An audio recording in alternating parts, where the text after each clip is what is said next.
Natutuwa po ako at nandito na kayo sa amin. Pwede ko po ba kayo tawagin Lola? Oo naman. Parang nakakalata na si Lola Arife. May tinatago si Melody. Malalaman ko rin yun. Hello? Hinahanap ninyo si Melody? Sino ka nga ulit? Si Doktora Vicky Bello? At sa ngayon dito sa blind item na ito, ang isa sa inyo ay buntis. Paano mabubuntis tong si Tiffany? Eh, siya nga itong inagawan niyang si Melody. Ay, excuse me. Hindi ako nangaagaw ng boyfriend, ha? Mga agaw ka! Huwag mo nga sinisigawan ng alaga ko. Hoy, nalilita ka ba sa akin, ha? Hindi, oy, nalalakihan na ako sa'yo eh. Sitigil nga kayo! Ako yung tinutukoy sa blind item. Ako yung buntis. Huwag ka nang magkaila. Dahil alam ko na ang tungkol sa'yo. Aminin mo na at alam ko na ang lahat.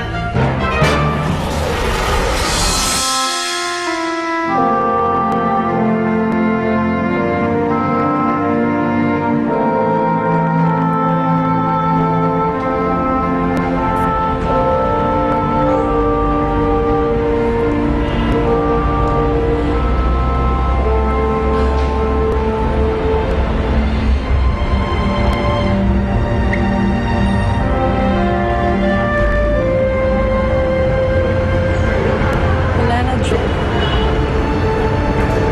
Wala nang pag-asa pang maayos.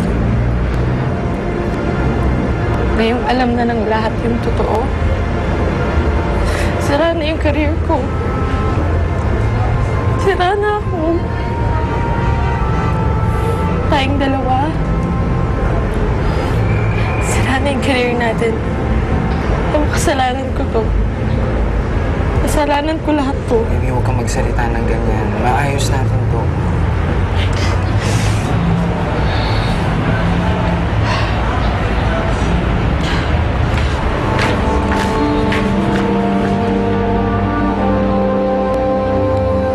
Nakakapanghinayang talagang nangyari kay Demi at Joe, no? Sigurado maapekto ang karir nila. Bata pa nila para maharap sa ganung sitwasyon. Nakakaawa naman sila. Sayang talaga. Isipin mo yun, ang tagal nilang pinaghirapan para marating kung saan sila ngayon sa karir nila. Tapos, ganun lang, wala na. Parang, paminsan talaga, isang pagkakamali habang buhay mong pagsisisihan. Malay ba natin? Hindi lang naman karir ang importante sa buhay ng tao, ah. Totoo. Pero kahit na, nakakapanghinayang pa rin. Nandun na sila eh. Mabait pa naman din yung mga batang yun. Si Joe, si Demi. Sana maging tama magiging desisyon nila. Pero alam mo, Insan, kung mangyari sa akin yun, halimbawa kay Melody, hindi ako magdadalawang isip. Papakasan ko siya agad-agad. Ganon ko siya kamahal. Sana nga, sagutin niya na ako eh. Hindi ko na alam kung kakayanin ko po itong paghihintay. Oo. Ako nga.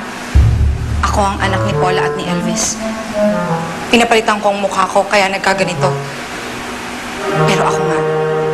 Ako at si Sam ay iisa.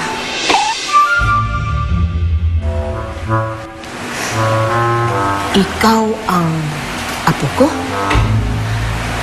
Anak ka ni Elvis? At kay Paula? Oo nga. Yun nga ang totoo, di ba? Di ba? Ay, teka, ano po bang sinasabi niyo? Kasi nalaman ko na ikaw pala ay binibigyang libreng facial ni Doktora Vicky Bello. Gusto ko nga sana na manghihingi din akong libre sa kanya. Hindi kaya yun? Yun lang. Yun lang po ang alam niya. Bakit hawak mo po yung litrato? Pagkalat-kalat sa kwarto, kaya itatapon ko na lang sana. Ay, teka po, ang ibig niyo pong sabihin, hindi niyo alam na si Melody at si Sam ay iisa na anak ni Mang Elvis at ni Paula na anak niyo. Siya?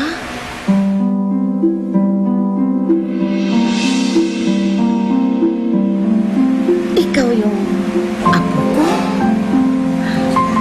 Ikaw